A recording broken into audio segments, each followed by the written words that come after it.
Ladies and gentlemen, we've got Blazion over here with probably what's going to be another banger video. He's been one of the up-and-coming Wuthering Waves creators in the space. I think he actually started making videos like a fucking week or two ago, and bro has been seeing a massive amount of growth. The topical area that he's going to be covering today is one that is clearly a little bit controversial. I don't think a lot of people, well, clearly a lot of people liked it, but a lot of people had some issues with it. And that's because, of course, right, he's talking about a unit and why they're not very good. And this time, he's not talking about Calcaro, the standard unit that everyone knows is like kind of bad.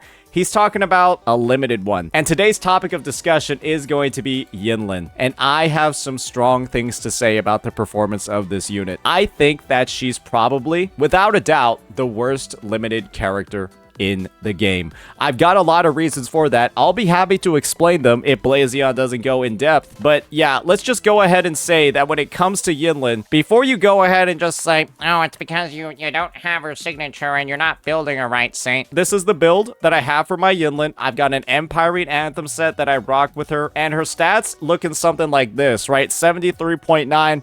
She ends up using her skill. She goes up to like 89. It's all like good stuff. Yeah, she's got pretty decent crit damage as well. And obviously, right, a fuck ton of attack from having the 3 cost. And this is the thing, right? I use this build on every other sub DPS, sharing the coordinated attack set, and they just perform completely fine. But when she's on it and we're trying to make her work, boy, oh boy, she feels like molasses. She feels like she's just worse than every other one in the game.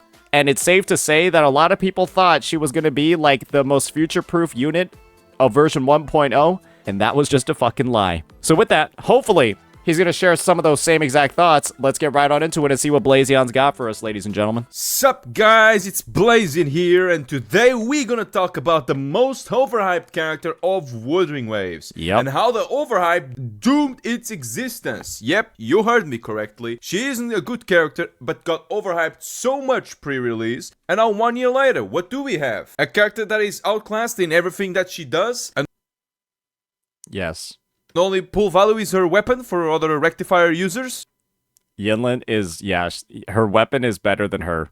Yep, this is gonna be one of those videos. So let's talk about Yinlin's existence in Wuthering Waves. Pre-1.0, people were hyping Yinlin's release due to her design on CBT1 before being changed into her current form. 1.0, Yinlin was released on the version's Phase 2. She's the second limited 5-star Resonator released in Wuthering Waves. An Electro sub-DPS that uses the coordinated attacks on her Resonance skill, and also makes a huge nuke on her Resonance Liberation. However, most of Yinlin's damage is always gonna be on her Resonance skill, which can be triggered with the execution mode while playing other characters on field. Yinlin Sonata sets were either Void Thunder if you were trying to make her a main DPS, which If you use Void Thunder on Yinlin in 2025, go to therapy. wasn't exactly good, or Moonlight Clouds if you were trying to play her as a sub DPS, her optimal role, in order to buff the incoming character's attack upon using your auto skill. You can also buff your main DPS by farming the free-headed turkey, Impermanence Heron for cost Echo, in order to use this Echo before switching to give a further attack boost to your main DPS. As for the weapon, Yinlin had her own weapon, a godsend actually. This weapon is broken, like He's completely right on the Sonata sets, at least in 1.0. A lot of people ran Void Thunder on Yinlin for like one specific reason. Because instead of being played as an actual sub DPS with Calcaro, she was actually played as a dual DPS for the unit. Because, let's be honest here, Calcaro was not able to get off his death messengers properly in like any form of content, and you would have to swap off of him during the cast animation to not basically get hit. And what that meant was that like running Moonlit Clouds in that sort of setup wouldn't be as good DPS, because Yinlin would actually like swap with him, right? Cast her skills and stuff, do all of that. But when Zhang Liao released in version 1.2, that's when stuff changed. And Yinlin was basically permanently her best option until 2.0 was Moonlit Clouds, because she would serve as an actual sub DPS for Zhang Liao. really broken. Look at this description. 36% crit rate, increases damage by 12%, dealing resonance skill damage, increases attack by 12 up to 2. This is the best standard rectifier in the game, with the perspective of, if you pull this weapon, you're able to gear Encore, Yinlin of course, Jeja, Phoebe as a DPS, and of course Cantarella. That's 5 units in one. Oh, sorry, it's the best limited weapon in the game. Like, the best limited, like, standard usage one in the game. You can pull 1 copy of it and slot 5 characters with it, which is insane. Times, if not on field, increases an additional 12%. What even is this? Who designed this? This is the best weapon in-game, even after 1 year after her release. And as for teams, since everyone was talking... I wouldn't say it's the best weapon in the game. It's the best value weapon in the game. Every character that uses it isn't going to be, like, ball-bustingly powerful and just destroy all the content. But with its 36% crit rate and its usability, general usability on everybody being an all-rounder weapon, it just makes it so that you don't ever have to pull another limited 5-star rectifier again. Thinking about wanting to play calculus at launch. If you're looking for the best signature for a character, it would probably either go to Brant or Camellia. Those two probably have like the best signature for its intended user. The obvious ultra skill that buffs electro damage and liberation damage Yinlin provides would match pretty good with this guy, making this a great team, probably the second best team in 1.0 for the Yinlin cockroach users. 1.1, the release of Zinzi. Yinlin found a new role that she could play outside of buffing electro units, a very specific one at that, actually. Her being an off-field coordinated attacks provider, she could grant her access to the premium Jinzi team, where Jinzi could build incandescence with a coordinated attack, something Yinlin could provide, making a character that could still be relevant even if there was a budget option in the name of Discord mod. Well, and then they proceeded to release 2 other coordinated attackers that are way fucking better than Yinlin for Jinzi. Yeah, it's just, if you're using Yinlin with Jinzi in 2025, it's because you don't have any other options. Player general consensus was that this character was reliable and that she could match many types of teams, either for an electro carry or a coordinated attack support for Jinzi, making her have a decent value still on ratings. However, in 1.2, the good news is that Yinlin could provide buffs for an objectively stronger electro DPS carry in the name of Sheng Liao. As for the bad news, a new Jinzi support was in town in the name of Zesi, a character that can provide a faster application of coordinated attacks, which inherently made her a better choice for Jinzi. In 1.3, other than short keep and a resonant skill damage amp, buddy. You can't forget, Jinzi deals primarily resonant skill damage, and Jeja provided 25% resonant skill damage amp. For being added to the game, Yinlin's role remained the same, buffing up Sheng Liao or Kalsharu, or being the alternative to Zesi and GC teams. And that would still be enough to make Yinlin still be an S tier, but not I would say S tier for her at this point in the game's existence. Pretty fair, yeah. for long. In 1.4, with no actual boosts on TOA, and the fact that players were getting better at understanding how quick swap worked in general, plus the idea that Ceci was more worth than Yinlin in GC teams in the first place, made her drop to A tier, due to the low amount of damage output she could do, especially when compared to the Havoc basic attack teams of the patch that got heavily buffed. And in 2.0, I would say that is a pretty fair point to make, in that Zhang Liao with Chang Li as like her dual DPS partner is better than Zhang Liao with Yinlin. Unless you're doing like some weird shit like fighting into like fusion resistance, Yinlin was just kind of like worse even in her best in slot team.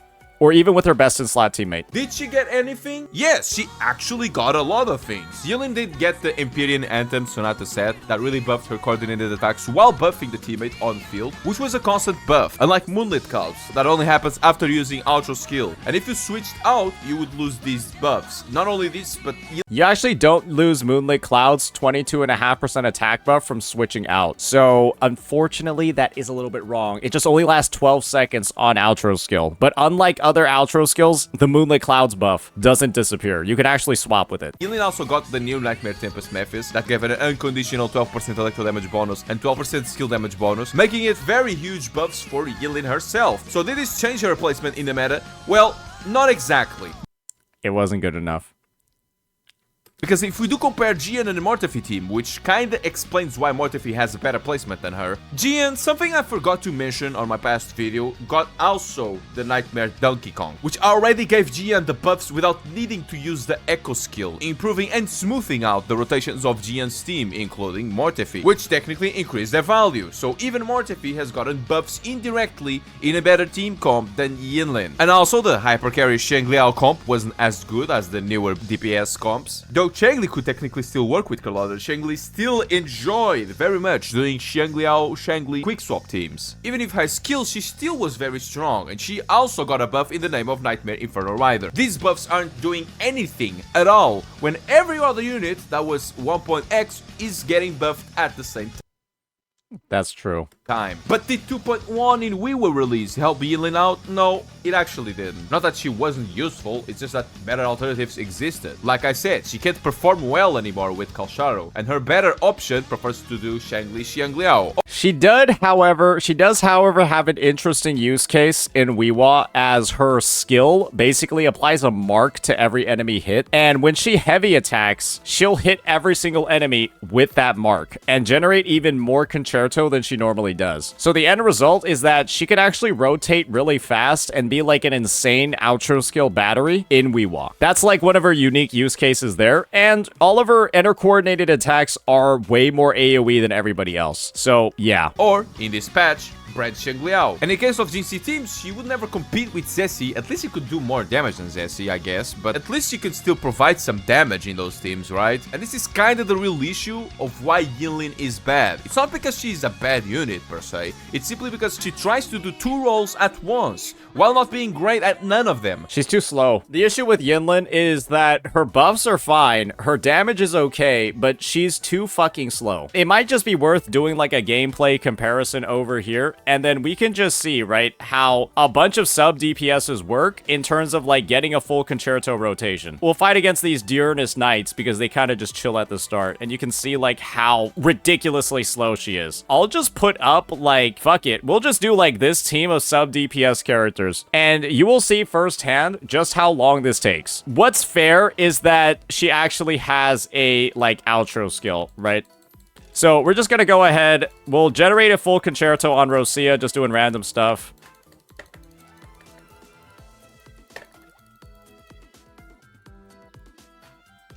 Right. Okay, now we're going to outro skill on Yinlin, and we're going to see how long this rotation takes to do.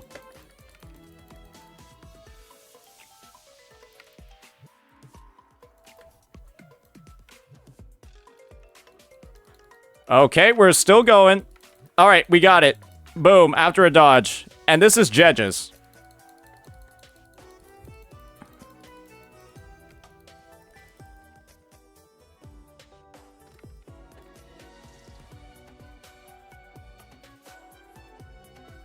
And now this is Rosia herself, right?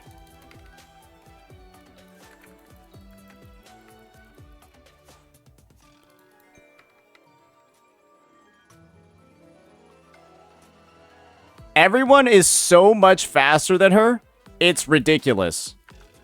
And she just feels so awful to play, and that's with her getting a buff to her concerto from being an AoE. This character just feels like she has so many issues, it's insane. Her S2 does fix her rotation time problems, but at S0, the character just feels way too slow, and she gets a lot faster the more enemies there are. So we even tested her out, not against a solo enemy. We tested her out against two of them. I didn't see the difference. Guys, the number of basic attacks that I was doing over there was insane. And then Jeja has way more optimizations that she can do pre-rotation. Yinlin, you can cast your skill twice pre-rotation, and that's kind of like it. We're sitting over here, we're seeing Yinlin do 3 heavy attack spins to get her concerto up. And it's not even to get her concerto, it's to get her forte circuit. And we also had that rotation speeded up by parrying twice with Hikari on the echo skill. So yeah, the unit is a little bit cooked. Even if her weapon had more potential than her, at least String Master can still be used on Ceci, Encore, or Phoebe. And in 2.2 marks the final nail in the coffin, because with the release of another option for GC in the form of Cantarella, obviously she has computer-rated attacks, unlike Zessie that has a faster application, Cantarella can also buff resonance skill on her outro skill. You know, the literal source of Jinxi's biggest burst of her kit? Yeah, from a character that was released with the idea of being the best Electro sub-DPS to 2.2, where not many people even want to make a Xiangliao Yinlin hypercarry comps anymore. It truly is an example of how overexcitement of the player base covered a bigger issue on this character. But before having the final thoughts, let's talk about the last update, 2.3. Did anything change? No, not really. Nothing really changed. She did have a new rival with the name of Shakona. No. But technically speaking, Shakona can either go on Zanny Phoebe teams, Zanny Shorekeeper teams, Gian Herrera Rover, or even Gian Mortifi if you know how to play the game without needing a healer. Yeah, suffice to say, Yinlin isn't surpassing any limited 5-star characters soon. I think we all came to the same thought. Yeah, she is literally the worst limited unit in the game. And I don't even think that this tier list is particularly accurate. I just think that straight up, in comparison to every other release we've had, she is the worst teammate for every character in the game, or she's not the best teammate for any character in the game. That is what I'll say. She is 100% never the best teammate for any unit. And as a sub DPS unit, her not being best in slot for a single unit is just kind of fucked, if we're entirely being honest. But we already knew this, right? Because Yinlin's worst mistake is that she's trying to accomplish 2 roles at the same time. And I don't even think it's her accomplishing 2 roles. I think that we have plenty of coordinated attackers that also serve their purpose properly. I just think she's too fucking slow, man. That's it. She's too slow, and there's not enough characters that do liberation damage to benefit from her buffs. Believe me when I say that if her rotation time wasn't as long, she'd be way better as a hypercarry supporter for Zhang Liao in his hypercarry teams. But because it is so disgustingly fucking long rotating on her, it's just like the team's DPS falls down dramatically. Because Zhang Liao himself already has one of the longest rotations in the game, and then Yinlin has like the longest sub DPS rotation in the game. And the end result is that these 2 characters have so much field time required to do any of their actions that like the entire team's DPS like falls off a cliff relative to other units. My honest opinion is that she needs like a buff to her Concerto generation and her Forte generation. She needs to be able to get out her Forte circuit attack faster. She needs iframes during... It's criminal that Carlotta gets iframes during her Forte attack and Yinlin does not. Yinlin needs iframes, faster generation. Yinlin should be getting her Forte in like a double skill cast. A double skill cast and then maybe 1 heavy attack. What I'd like to see as a rework for her is that she uses her skill. Let me just demonstrate it actually. This is what I want to see for a Yinlin rework. She uses her skill and then detonates it with like detonates it with like 3 attacks. And then that fills up her Forte and then she uses the second cast of her skill and then it's full. It's like this 1, 2, 3, and then use the second skill, and I want her Forte to be full. That's it. And then you use the Forte attack, and then use her Liberation, and then swap off. That should be what it is. Because right now, boy oh boy, this unit is just kind of... She's the worst sub DPS in the game. And the best one she could have been at doesn't really matter because her best teammate got better gameplay on quick swap teams, not as an Electro DPS hypercarry, which is why he doesn't even need Yinlin anymore. This is truly a tragic end, but if it were up to me, I think it's deserved. Everyone on release kept saying that she was the best character ever made and that you would be stupid to not pull for her because swap to her while you're on your support, cast a resonance skill twice with dash cancels, get back to the support, cast their thing, back to her. That literally doesn't work. I know the rotation you're talking about completely. After doing a double cast with dash cancels, you get back to the support and then use the outro skill to her. It's not full. You're going to be heavy attacking about 5 times. Sorry, you're going to be heavy attacking about 3 times. You're going to fill up the Forte and then cancel the Forte into a Liberation. Double casting a skill and then getting an intro skill doesn't even get fucking close to a full Forte circuit. You can use her Forte and I literally just said that. Believe me, I have played Yinlin multiple times doing this exact rotation. You are stuck there just doing heavy attacks for fun. How much ER does yours have? Why would ER even matter? Wait, are you one of those people that thinks that more ER means more Concerto energy? Oh no. So this is the rotation that this guy is talking about. We'll just see it right here. I can use some fertilizer. Okay. Notice the bask in the sunlight. And this is what this guy is saying over here, right? Watch and learn. I can use some fertilizer. Tear them to pieces. Look at what I'm doing, boys! I'll pay it back tenfold. I had to do a heavy attack, and just wait. You'll see what the Concerto looks like. We unfortunately got hit during the Yinlin animation.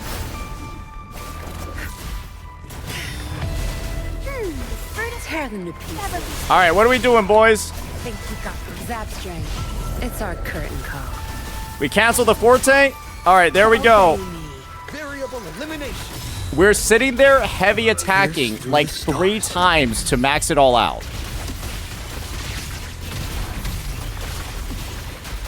And that's the problem with the character. All right. You did an extra 2 for fun? Nope, I did not. Disruption. Conditions up to me. Tear them to pieces. Crush them. Listen up. Bask in the sunlight. Yeah, no, we definitely did that first rotation. And the cancel was done. I've had enough. Get lost. The fact of the matter is, bro, this unit ends up doing multiple heavy attacks in every single rotation. All shall reveal itself. Exploit. Prime. Risk level increasing. Damage. Critical.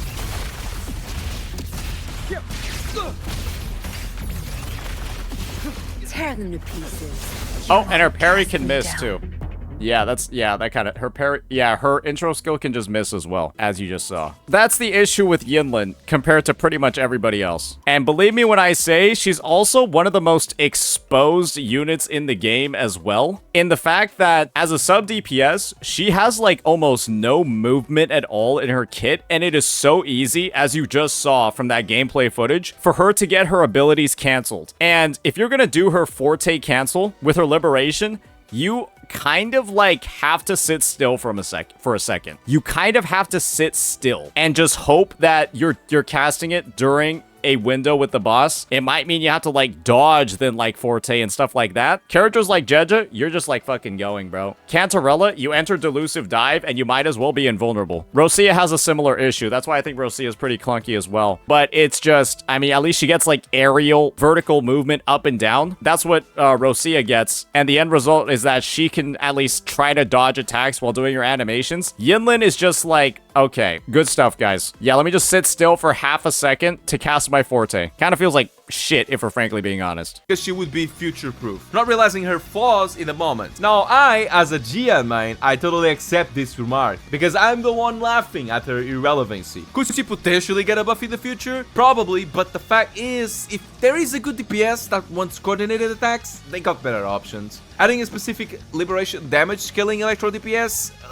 We already have 2 of those. You really think we're gonna get another one like that? Okay. And who's to say that perhaps just making a quick swap team with Cheng Liao and that character wouldn't be a better option instead, you know? So yeah, there isn't much saving for Yinlin because everyone can do what she does better than her in any department. Which is why Yinlin is in fact the worst limited 5-star of Wuthering Waves. We might even have to say that if there was any type of power creep in WuWa, it would only be applied on Yinlin's case because it simply doesn't accomplish anything. I think it's power creep in the sense that every sub DPS is better than her, but it's also not power creep in the sense that her buffs are worse. She still has like a unique buffing of like Resonance Liberation and Electro damage that no other unit in the game will be close to. But I do think her kit just needs like some modernization. It desperately needs some fucking modernization. And I don't think that it's like a huge loss at all to just find some way to make her kit feel a lot more streamlined. The fact that she requires the use of like 2 or 3 heavy attacks to work properly, it just feels so shit, it's unbelievable, bro. Yeah, you're gonna have to use 2-3 heavy attacks pretty much everywhere in all of her rotations, and it's just like, bro, it just feels ridiculous because it's so easy for her to get hit out of those heavy attacks as well. And it does very low damage when compared to the alternatives. But hey, at least she's hot. But I guess that's just it, you know? Anyways, comment down below what you think about Yinlin's current state and what buffs could she possibly get that could propel her to be a valuable character. And yeah, we are almost at 4,000 subs, so I want to thank all of you for supporting my channel and also once again the creators for reacting to these essays. Hope you boys and girls had a good time and see you next time. Great fucking vid. I think he covered a lot of like what her use cases are. I don't think he went into like the specifics of why she's weak, but I think we did a good job kind of like filling in some of the gaps over there, especially with the whole like rotation time stuff and how exposed she feels relative to every other sub DPS. So yeah, awesome vid overall. I think we also went over some of the potential buffs and changes that would get her feeling a lot better too. And yeah, looking forward to more of these in the future. Let me know what you all think. Peace.